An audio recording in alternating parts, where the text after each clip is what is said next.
Board of the Botanical Garden Oh, yeah. in Largo. Yeah.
Mosaic. Well, when I got home, I found out Phosphate. we'd had company, two they're like down on there, Monday. very big. They can- So no telling what we have today. How they do it.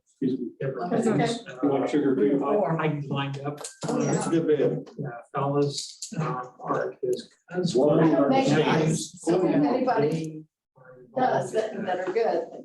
Mom used to always make pies. Sure. She's not around anymore. You like them South too? around Lake Okeechobee. South. And there's 50 members of the Corps. And they farm 70,000 acres of sugar. Florida. They're a small company.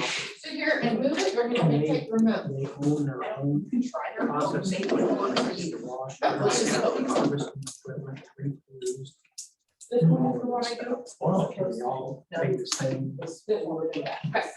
How it is, it's all equal. Oh my gosh. Now, are you, where you stay in Florida, you're fairly close to Gary? About an hour and 20 minutes. Oh, I think Up close. north of him. Close enough to drive down. Just across the bridge. Just across the, just across the bridge.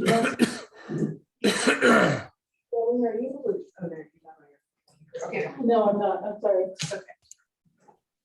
Are you gonna introduce me or someone else? 'Cause I know I can introduce you. I just need to tell you something. If anyone's trying to write me on chat, I'm not on Zoom right now, but I'll try to get on Zoom.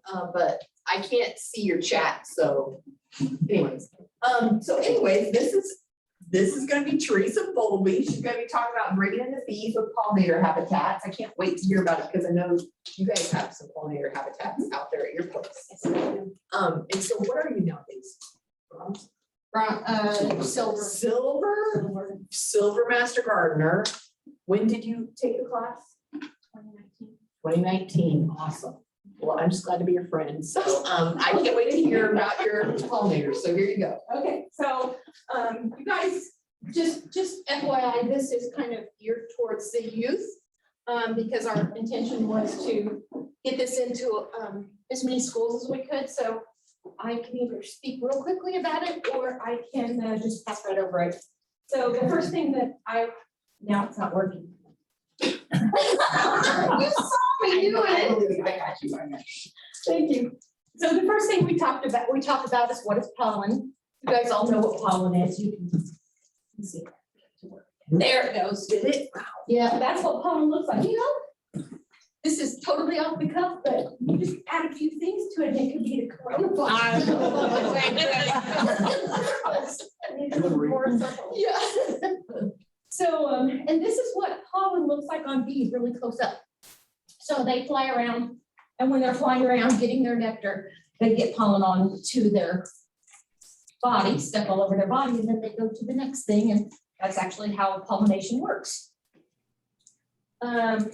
Basically, pollen carries the male DNA to the next generation, and I have to take that off if we're going with real little kids, because then they start asking questions, and I don't know how to answer it. So basically, they're the cross-pollination. This is kind of the same thing. It sticks to the pollen, they move to the next plant, and then the plant is pollinated. And without pollinators, many plants that we are familiar with cannot produce. So, I know you guys know this, but I asked the kids what animals are pollinators.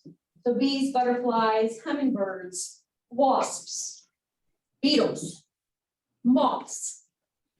Everybody, did you guys know that houseflies are pollinators? I had no idea. When I did this presentation, I'm like, no way. So these are the animals that we want to invite to our flowers that are around.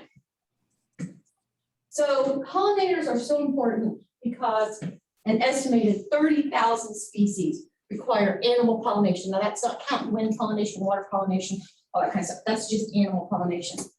And an estimated 1/3 of our food crops require pollination. How many of you like chocolate? Yeah, there is a midge. It's a teeny tiny midge, looks like this. It's for the cacao plant. And we would not have cacao, we would not have chocolate without these pollinators. God bless them.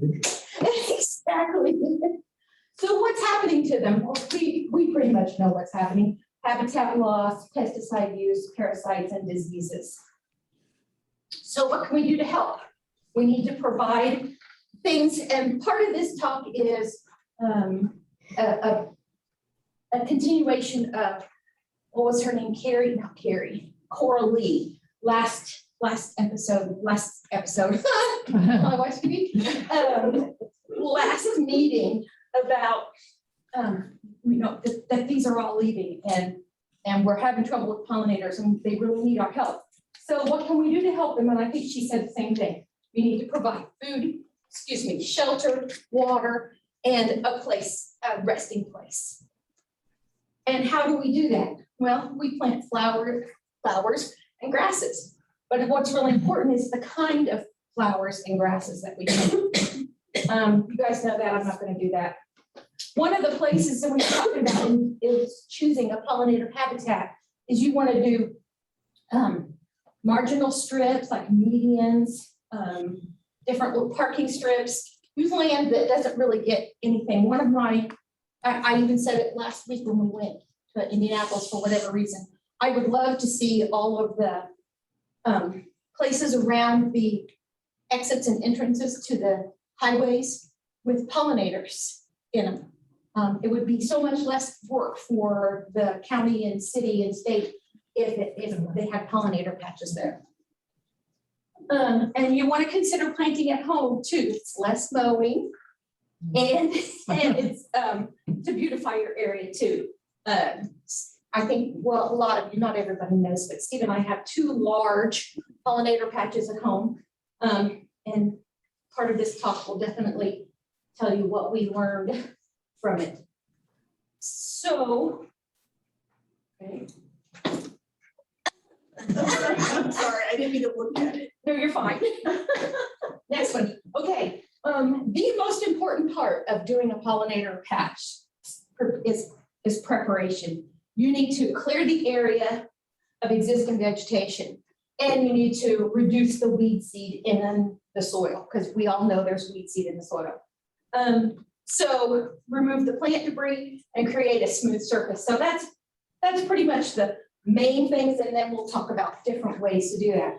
And something that we've learned is to avoid any tillage post-clearing, because when you do that, it will stir up the weed seeds and such from down lower in the ground that have not had enough light to germinate, and you'll get a ton of weeds.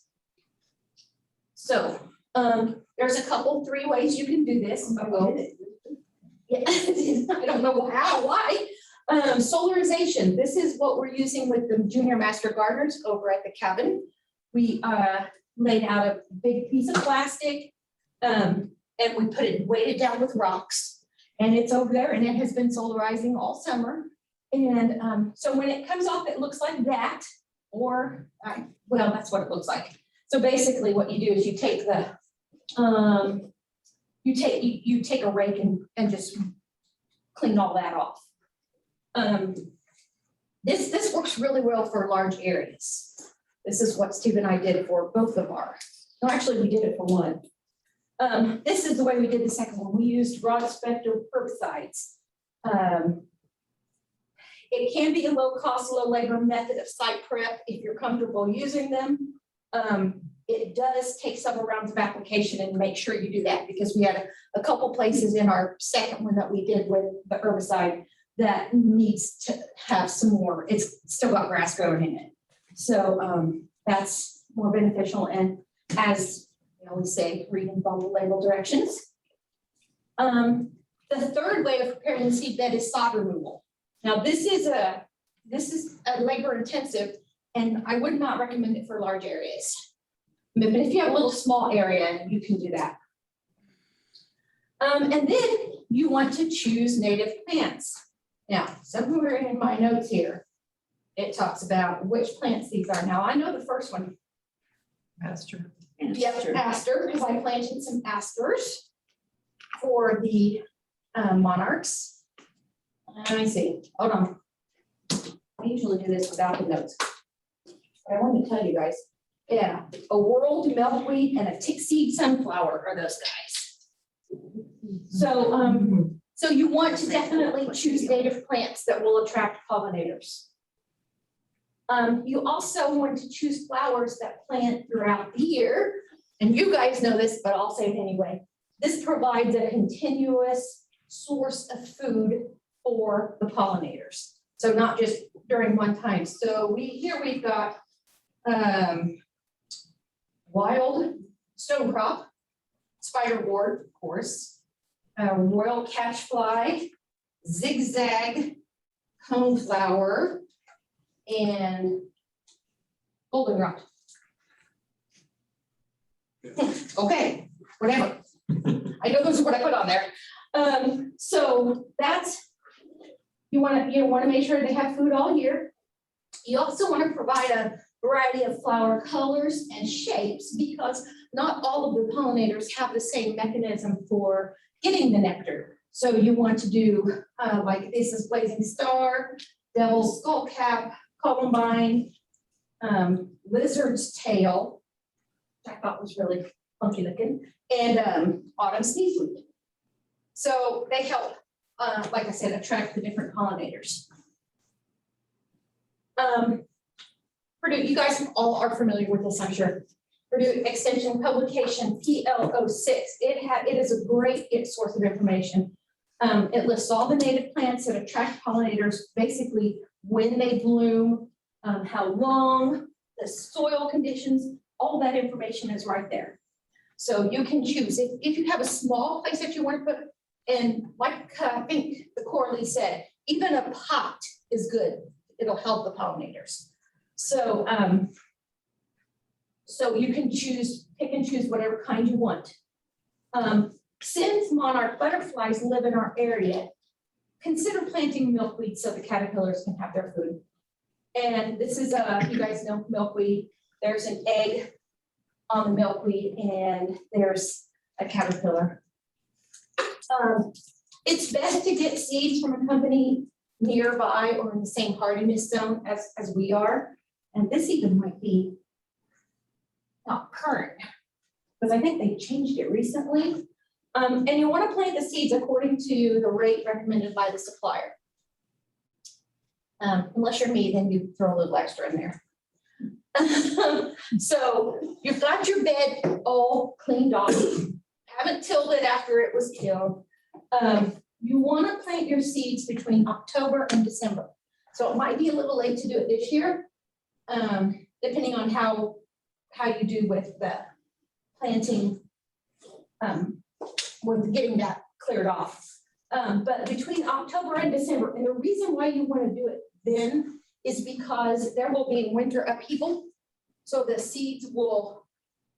ground will heave and get the seeds down in there, and it helps with pollination, with germination. Mix your seeds with equal amount of sand or sawdust, and then broadcast half of this in one direction and then half in the other. And you can press the seeds into the soil with a lawn roller, ATV tires, or even your feet, depending on how much you've got. We usually use ATV tires or lawn roller, not usually a feet, but if you've got a small area, that would work. I like this picture of a little girl pushing that great big huge lawn roller. That thing would be heavy with water in it, so I'm not quite sure why they got her doing that, but I thought that was kind of cute. So unless we've had a drought, there's no need to water your seed bed regularly. And then you can also, like I said, put plants in your pollinator habitat if you would prefer not to start from seed, but you'll have to water those on a regular basis to get them established. And a lot of places that people like to put these pollinator habitats is kind of far away from a water source. So that's personally why Steve and I did a seed bed, is because it's far away. We actually, for the one by the road, we had our rain barrel on the tractor elevated with a hose on it. And that's how we water the seed bed out there, because we wanted to get them established. We couldn't do it to where it actually rained. I don't know why. One habitat, one idea for the habitat is, my personal opinion, is using solarization. And if you use perennial flowers instead of annual flowers, your maintenance will gradually decrease. So like the first year, you want to mow like 3 times. I don't know if I have that in here. No, I don't. So the first year you want to mow like 3 times. The second year, you want to mow like 2 times. And what that does is cuts down the weeds. And then third year on, most of the time, you do not mow at all. We do, I don't know if it says this, we do mow ours down and then take all the foliage off in the winter, and every other year we burn it. I don't know if you can burn where you are, so it is possible to just mow it all off and then burn foliage. I personally also leave all the flowers and stalks and everything over the winter to provide nesting homes for animals.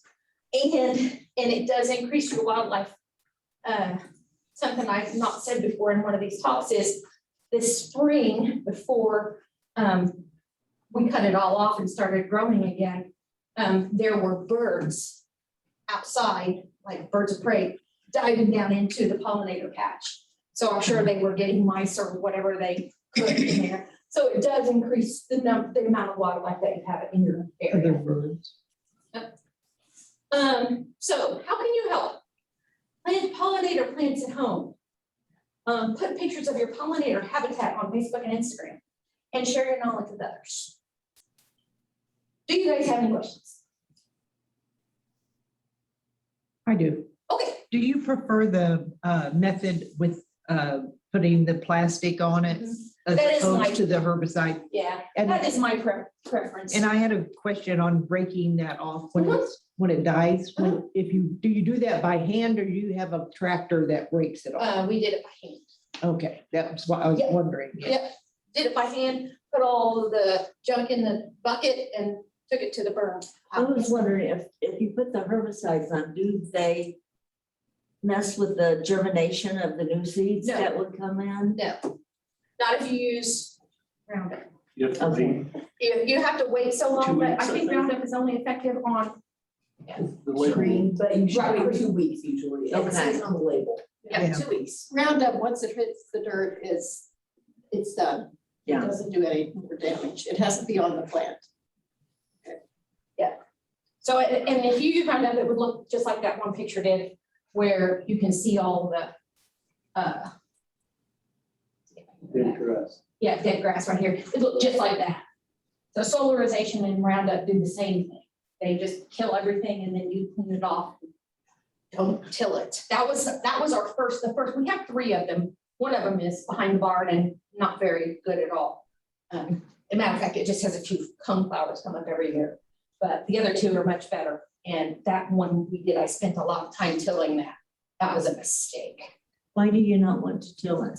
Because it pulls up the weed seed that's buried down That's deep dark. in. Oh, so they'll bloom. So they'll that, come yeah, up again. exposed and, yeah, so it's just better not to.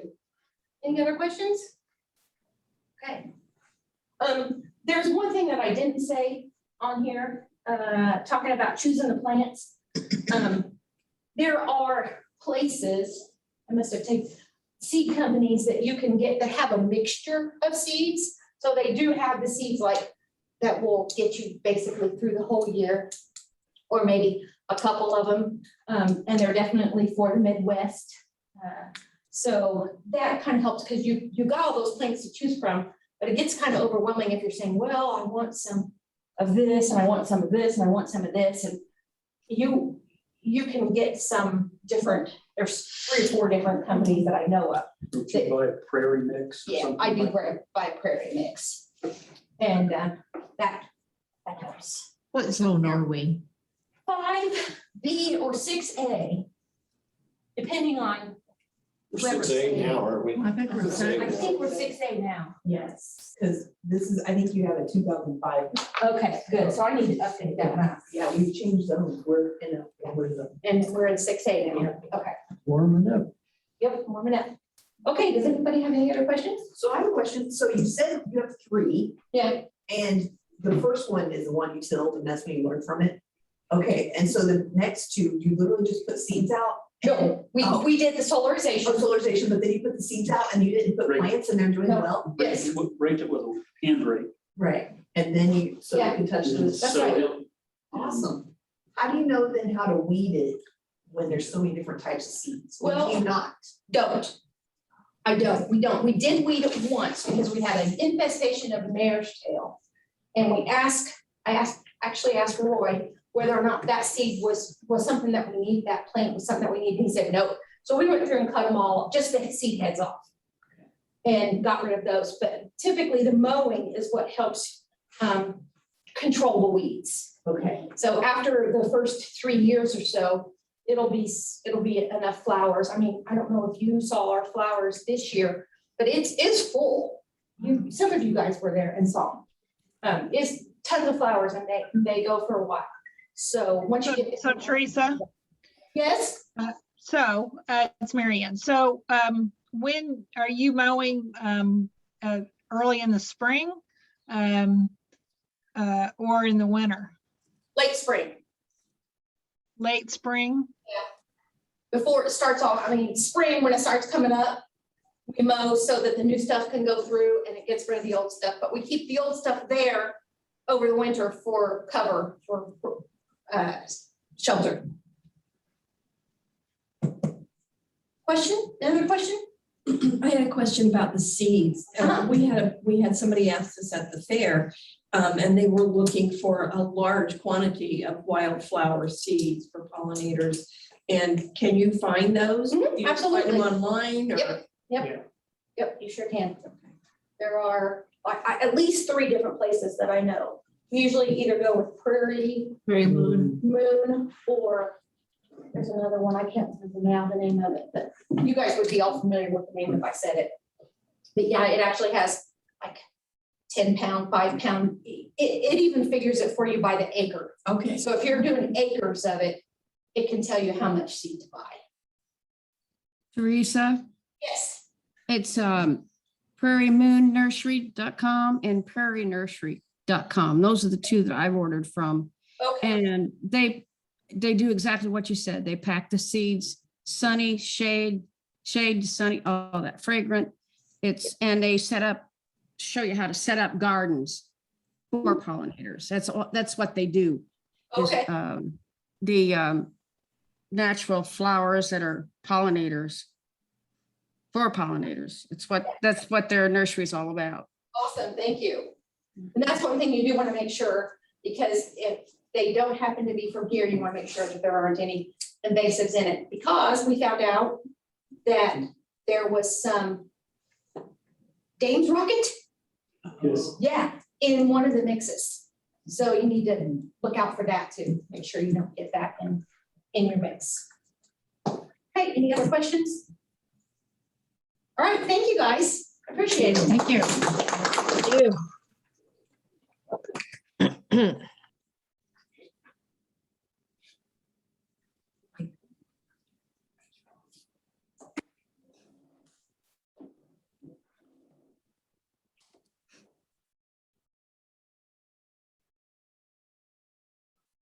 Hold on, Janet,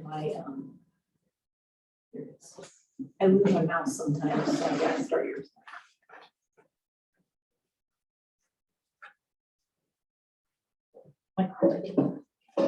Except for the name, I'm getting to recognize more and more flowers than I did before. When I started talking.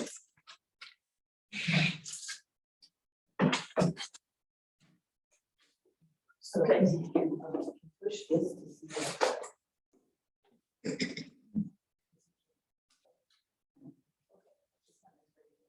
Okay, and then this makes it go forward. But you know, it's first thing to that picture. Right here. Okay. And what's, it's 2015. Wow, awesome, thank you. She'll be here, because that's amazing, that's a nice scene. Okay, so this is gonna be Janet Ridenauer. I actually got to go to school a long time ago with, well, I don't mean that, whatever. I got to go to school with her daughter, and it's fun to get to hang out with you as a master gardener. And I don't know if you guys know this, but she's one of the committee leaders for the demonstration garden. And you know all about cut flowers and fresh flowers and making pretty bouquets. And so you're gonna talk about cut flowers today. Janet is also a silver, and you went 2015, you became a master gardener. So thank you so much for sharing your information at the demonstration gardens too. It's awesome. If you ever haven't come out yet, you can get a tour. Elaine or Janet, or lots of people can give tours, but you guys can give tours because you're here a lot. So thanks so much, Janet. Take it away. And Connie and Rosemary have already seen this because I did this also at the Newcastle Library. But so I'm going to talk about cut flower gardening. And one of the things that I like this because I love the pictures of all the flowers. That's my favorite thing about this whole thing. So it's not as neat as yours. I don't have anything flying in, but there are lots of nice flowers. So we can't stop Monday from coming, but we can sure help make it a little brighter. And we can do that with a cut flower garden.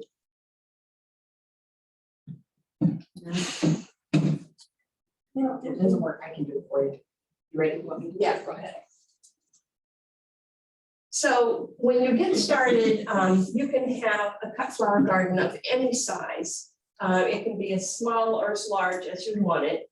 But when you do, plant your rows no larger than 36 inches wide. You don't want to be walking around in the flower garden part of it because it'll compact the soil. So you want to be able to reach the center.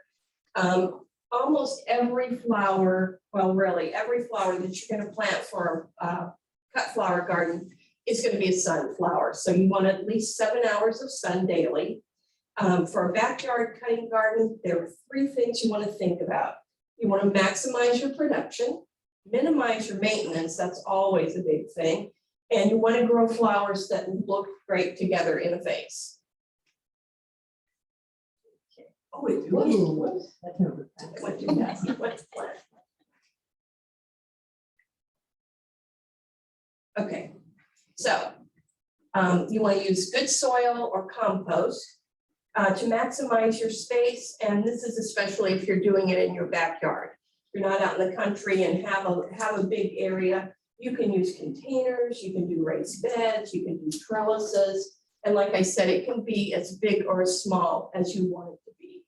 You can sow your seeds indoors or directly in the soil. Obviously, you're going to have blooms faster in the season if you start by sowing your seeds indoors.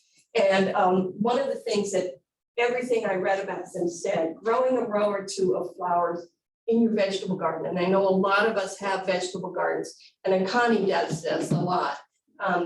You know, grow a row or 2 of flowers in your vegetable garden is an easy way to get started. And just wanted to talk about the planting again. You can use direct sowing or sowing indoors. Not all of it is seeds, but most of it is. So you can do winter sowing, and Rosemary and Connie did a big program on that. I've also seen there's all kinds of things on YouTube, directions on winter sowing, and I saw a thing about winter direct sowing, which is a little different. That's actually, you plant things in a container, and then you put a plastic thing on top with drainage and everything. So it's kind of like winter sowing, but your plants stay in that container, but it's outside just like winter sowing. Or you can start your seeds indoors with grow light. All of that will give you a head start on your blooms. So for direct sowing seeds, I think everybody here knows how to do that. But this was for the Newcastle Library as well. So, but you want to plant your seeds tight and then thin them as you need them, and make sure that you don't plant them directly into the soil too soon. You want them to germinate well. Water sources, you do want to be near, because a lot of these will need to be watered, especially if you have August like we've had.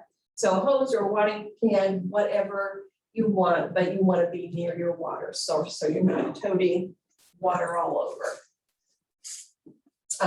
So some of the things that work well in cut flower gardens are annuals, things that you plant in the spring, or zinnias. Some of this information I got from, I have a friend who has a cut flower garden business. And I talked to her and she gave me some specific varieties that she uses. And some of these flowers are mine and some of the are hers, That's one of her pictures from Instagram that she said it was okay that I used, but she uses the cut and come again zinnias.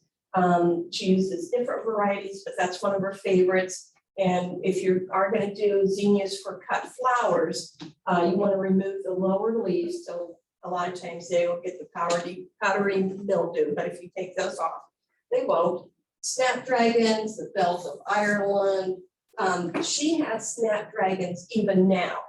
And she has zinnias all along and all kinds of different things. The Pro Cut series on the sunflowers do really well.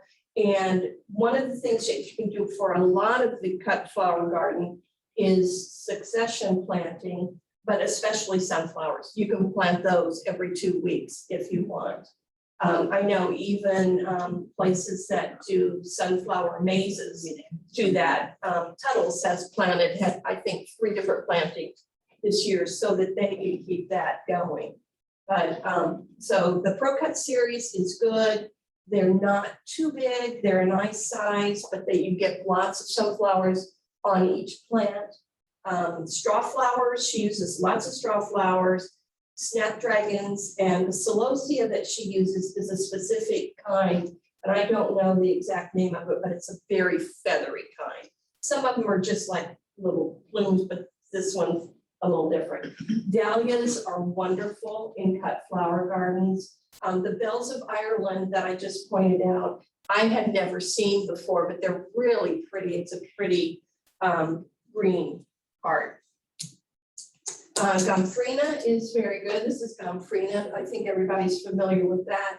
Asters are wonderful. And the cosmos, there's so many different kinds of cosmos, but the double clip is one, and I think I've got that in a picture and I'll point it out. But the main thing is to plant what you like. Plant what you think is going to look good in a vase, in a mason jar, whatever, but plant your favorites. So planting bulbs, and this is Carrie that is planting for her business, but you know, whatever you want, because obviously tulips, daffodils, hyacinths are all beautiful in vases. And then in the spring planting, if you want glads or dahlias, and I highly recommend dahlias in your bouquets. And perennials are one too. There's lots of perennials that do great in cut flower gardens: daisies, coneflowers, roses, the liatris, hydrangeas, peonies, all of those, and are not nearly as much care as the annuals. And some of the foliage plants, these are the bells of Ireland that I pointed out before. She uses eucalyptus a lot, which I didn't realize you can plant like that and use it, but she uses eucalyptus a lot. The bells of Ireland are really pretty in bouquets, sage, mountain mint, really whatever looks good to you. And then again, planting succession, if you start the seeds indoors, that gives you a head start.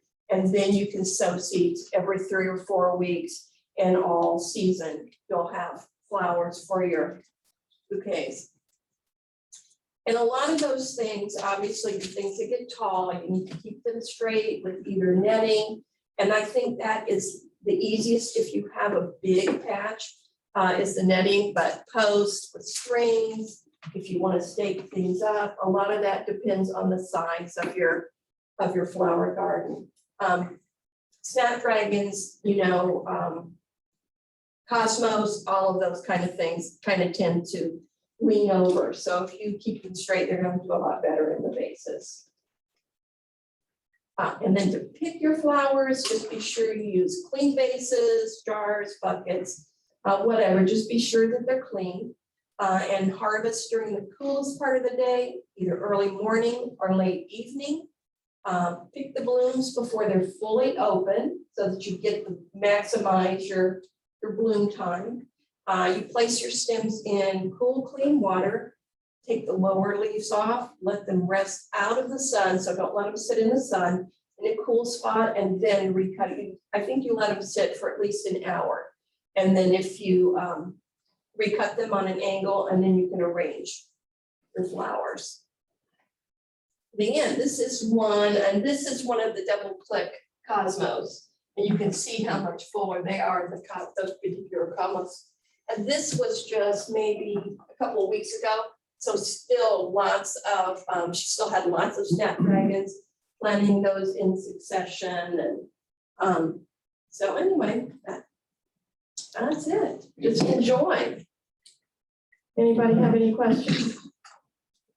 So I thought snapdragons are more spring. I know. Do they do okay in the hot of the winter, summer? I mean. I think where she has those, they must not get full sun, but I know she plants them in succession. And that. She has a small greenhouse and she has a tunnel, maybe, Okay, but she does still. I know I was surprised too, because usually they'll bolt. right. Yeah, they don't last past the first. So she few. probably found where to go Yeah. place Uh-huh, and planted them. yeah, Well, with snapdragons, a lot of them, it has to do with watering too, watering and fertilizer. yeah, Because I work at Salisbury's now and they've got snapdragons there. But the reason they keep going is because there's fertilizer in the water. Yeah. yeah. But I know that she plants hers in succession because she does a lot. She does, you can get arrangements on a subscription service. So I did that, and for like 8 weeks, I think it was, I would just go pick up, a vase once a week. And it was really pretty, something different every week. It was just whatever she had that she liked that was, looking good. So I know she still has sunflowers that are going, zinnias, you can keep those going forever. So, but anyway. I have a comment, not so much as a question, I guess, the question, how many people keep fresh flowers in their house? Obviously you do, anybody else? Yeah, I do. I've noticed that on television shows that in Europe, a lot of people have fresh flowers all the time, like you see them bringing them home. And that doesn't seem to be too much of a thing around here. Yeah. But I really like the idea. I think it's beginning to be more popular because there are quite a few cut flower garden businesses around now. Okay. I have a comment and a question for Janet and a question for Teresa. So first of all, the farmers markets, notably, I went to the one at Garfield Park. It was awesome. They had fresh herbs, they had fresh flowers, and I was just like enthralled. I was like, oh, how nice, and they had, live, guitar player, and I was good, my sense and my smells and my ears. I was having a wonderful morning. I think it's on Saturday mornings. So my question for Janet is, now I have some coneflowers and black-eyed Susans. Are those best to take now and just throw out now? Or Oh, you mean to sow them? for sowing the seeds? Yes. Well, you can, but I think that they probably do better in the spring, and those really are easier to grow from plants. I don't know how well they do. You can start those. I think there's something that's good to winter sow. I've read a lot about winter sowing perennials, and that's one of them, but they're not as easy to grow from seed as they are from plants. So what you have, obviously you've got some at home, Mary Ann. Yes. Yes. And you just want to add to it. Well, I want to transport them to the Penzi. Oh, okay. If you want to do seeds, I think, don't you, Rosemary, that winter sowing. for Yeah, those perennial and then seeds you would can just probably put do 'em- better for you. The whole clump, Yeah. and you don't have to worry about the Right, weeds. yeah, And yeah, I then mean, they you can come always, up you can and, move them. You can move the whole. We started. Well, yeah, I don't want to dig them up. I just want to take the Okay, you seed just want to do pods. the seeds. I want to take the seed pods on the top and just kind of Yeah. take them out and on the Yeah. Penzi and throw them on I there. think you'll have better luck if you winter sow those or start those indoors. I don't think that they will grow as well. They're not like, The birds will eat them. yeah, that's true. Yeah, that's what I'm They're so afraid of. small That Yeah, you can't hardly see yeah. them. So I wouldn't So- recommend just to sow those now. And they might- So they wait, might- so wait a little might bit be up longer in till, the spring. and wait till they're, okay, so wait till the winter, till they're done, and then take them and bring them in and plant them. Yeah, you can go ahead, if they're dried up, you can go ahead and harvest the seeds now, but I wouldn't plant them until, if you're gonna winter sow or however you're gonna do it, starting them indoors, get this winter, yeah. Like they in need to January, stratify. February. Rosemary says those particular seeds need stratified, though, It's a perennial that needs the cold. yeah. Yeah. That's why it works well during the winter for the winter sowing. And you can start that anytime after the winter solstice. Mhm. Okay. Good comment. All right, and then my question for Teresa, because she's got me thinking. I'm really strategizing. We did some clearing of honeysuckle on Saturday. A really nice patch, and we took and got rid of the honeysuckle. And so then I have a really nice black tarp I could lay there. Now, how long does that tarp, do you recommend, does that need to lay there before I could pull that up and do something with that area?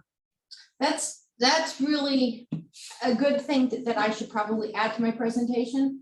It can be anywhere from 6 to 8 weeks, perhaps. Of course, it depends on how much sun you get so that you can, the plants die.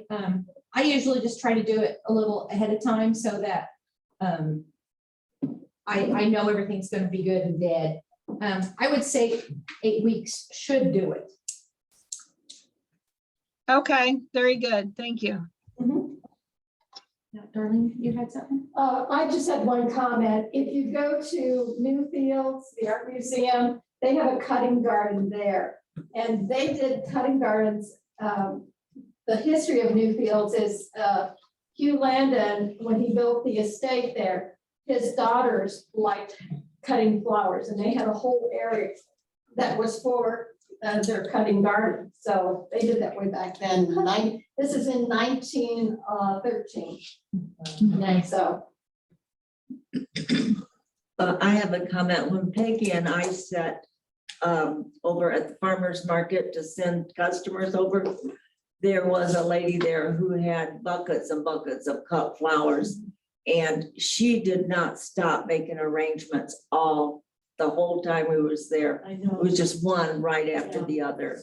She was busy. She had a ton of blooms. I don't know. where she got them Yes, all she from. grows them all, from Wow. what I She understand. must have acres. Yeah, and it's Wow. like so many varieties. Yeah. And she did not stop making arrangements, like the whole 4 hours we sat there. She did not stop. She just kept.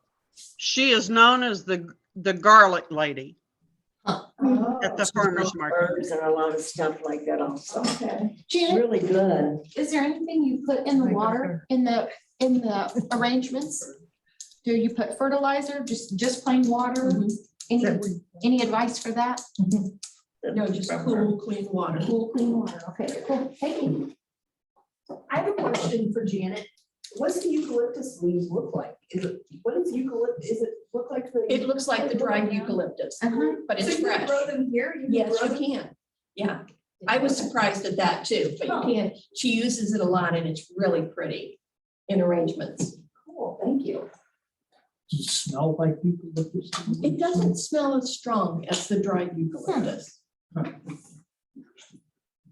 Does anybody have questions online? You can unmute yourself if you want to ask. We can hear you here. Going once, going twice. I know a lot of people asked about the recording, and Teresa's nice enough, she sends it out to the people who registered, and I also try to send it out to the master gardeners, just in case they didn't register, or like you guys. So it takes me a little bit to get it off here, put it on YouTube, so then Teresa sends it out. So thank you, Teresa. You're welcome. And if anybody didn't get one and I didn't send it out, let me know when I can. And there's a lot of people that said great job to both you and Janet, Thank you. Teresa. They were very grateful. The one on chat, I'm sure people here are grateful too. They're just not able to put it in chat. So.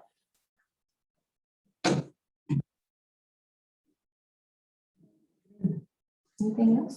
I don't think so. We're done. Thank you, everyone. Very enjoyable. Say, Chris, adjourn this meeting.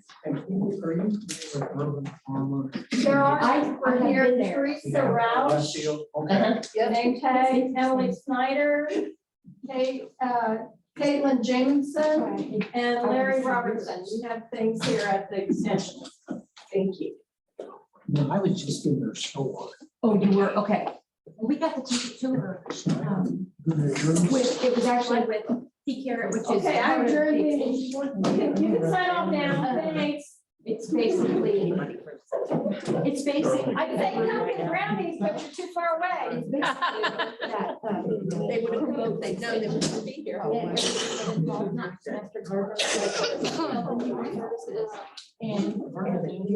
the extension, Purdue Extension Board.